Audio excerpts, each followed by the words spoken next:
Persuasion and influence made simple. Did you know that there's easy ways that you can persuade and influence not only others, but yourself, so that you can enter any interaction? You can really do anything and believe in yourself and believe that you're going to help everyone benefit and everyone win. And I'm going to show you 4 ways that you can do that in this audio. My name's Alex Morgan, and I help you align your actions, your beliefs, your dreams, and your thinking so you can have success. And success is here, and you might as well be ready for it. And one of the easiest ways to be ready for it is to persuade and influence not only your mind, but the mind of others at the unconscious level. So the reason this is so important is because a person who persuades, it influences others. They get others to like them, to trust them, to find things like common ground, show genuine interest, and create a connection. And this allows you to easily and effortlessly get what you want and help others get what they want. So, disclaimer here, anytime you're using any of these strategies, make sure, because you can really persuade people at the unconscious level, make sure that you're helping them get what they want. And you're helping yourself get what you want, so it's in the best interest of both people. So please consider that. So the first thing that you want to do, the first way, is you want to establish really, really good rapport. Without deep unconscious rapport, your suggestions, the things you say, it's not necessarily going to get accepted uncritically, meaning that the person's really not even going to have to think about it, and they're going to start accepting whatever it is that you say. Now, there's some easy ways to do that.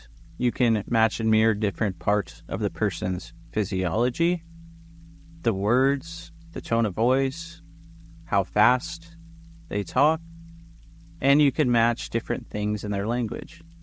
Did you know, though, that communication is only 7% really what you say verbally in language? 38% of that is by the tone of the voice, and 55% is the physiology. So what if you could simply match someone's posture? How are they sitting? Are they sitting more straight up or slouched over? On the front of the chair? The back of the chair? How is their head tilting? Can you see what part of the body they're breathing into? How fast are they talking? How slow are they talking? How high or how low? And all of these things, all you need to do is make a slight adjustment, because people often ask me in my trainings, what if I get caught? You're not going to get caught. We're not mimicking someone like a child making funny faces. That's the only way you're going to get caught. You just adjust slightly to match something. And next thing you know, you're going to hear the person say something like, wow, it feels like we've known each other before. Are you sure we haven't met? Or someone I know reminds that person. You remind me of them. Or you might get a feeling inside of you of warmth, something across your midline. Or you may notice that the complexion in the person, maybe it goes light to dark or dark to light, and this changes. And these are all indicators that you have deep unconscious rapport with the person. So if you really want to influence and persuade someone, you need to have deep unconscious rapport, and you can match and mirror different things that I mentioned. And an easy way to practice this in every interaction over the next few days, just practice posture, how all the people are standing or sitting. Then practice where they're breathing. Then practice how fast they're talking, and you just keep adding in more layers.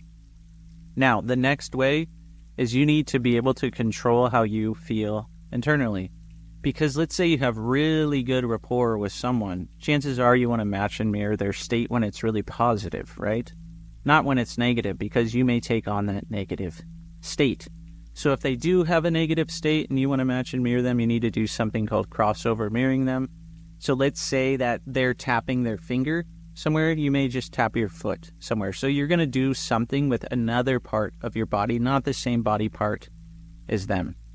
Now, you want to be able to control your state internally. Not only control it, you want to master this.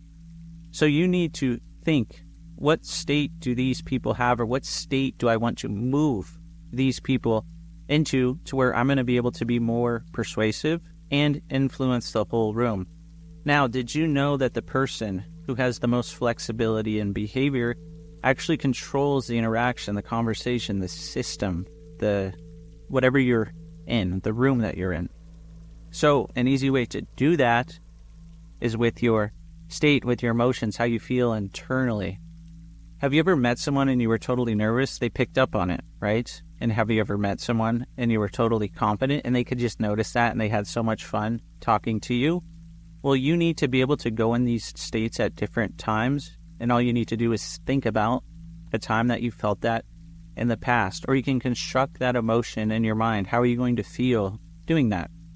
So anytime you go into an interaction, you need to pick up on the energy that's there, the emotions that are there, tune into those, and then think, who has a really powerful state? Who's carrying that state in that interaction?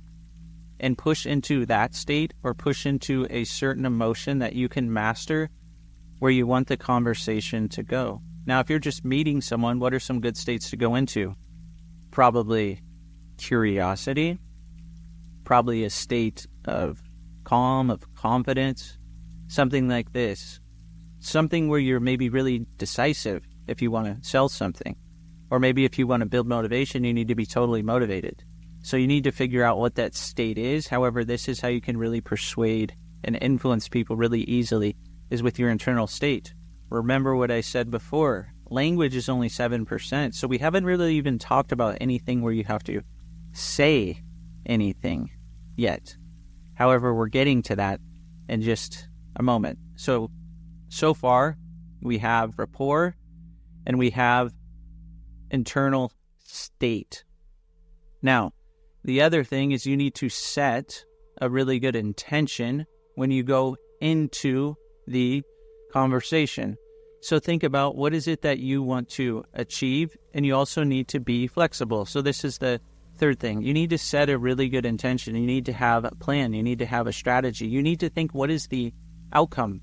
And maybe you don't need to know the outcome right away because you don't know what that other person needs yet. So you need to ask questions, and you need to figure out, based off of those questions, what's going to be your outcome based off what that person needs. Because remember, influence and persuasion and influence, it's all about getting you what you want and getting the other person what they want. And so if you know what they need, then you can get what they want for them. So you need to ask questions. So you need to be really good at asking questions. If they tell you you want something, you can say something. What's important to you about getting that?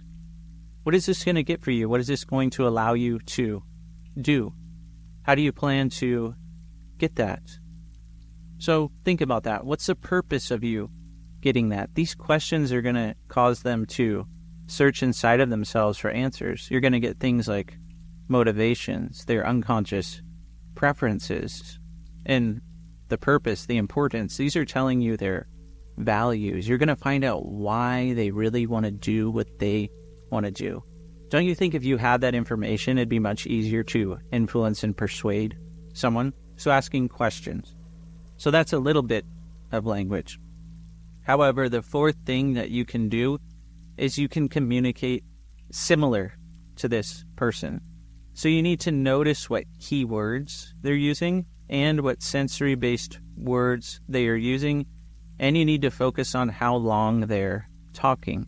If they're talking in short bursts, then you need to talk in short bursts. If they're more long-winded, you don't need to talk so long-winded. Maybe you want to ask longer questions or tell a bit longer stories because that's their communication style.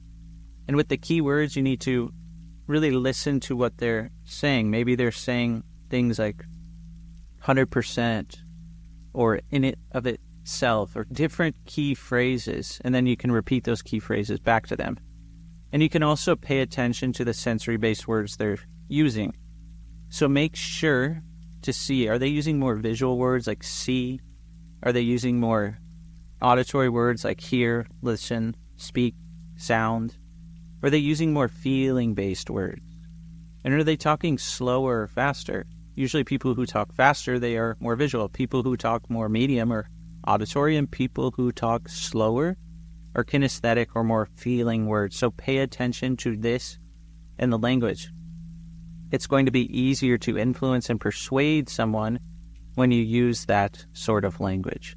So those are 4 ways. So you need to build rapport. You need to master how you feel internally. You need to have some sort of intention of what's the outcome, and you can find that out by asking some really good questions. And then you can become a master of your language. If you want more information on how to do any of these things, my information is in the description of the audio. I teach all of these things in my trainings, and I have little mini trainings on each of them if you want to learn just some of these concepts on how to really influence and persuade. So definitely reach out to me and share this with anyone who you think will benefit. I really do appreciate you listening. If you haven't already, go ahead and like the audio and subscribe to the channel. Really appreciate everyone who's been subscribing lately. Thanks so much for listening, and I hope to see you on the next video or the next audio.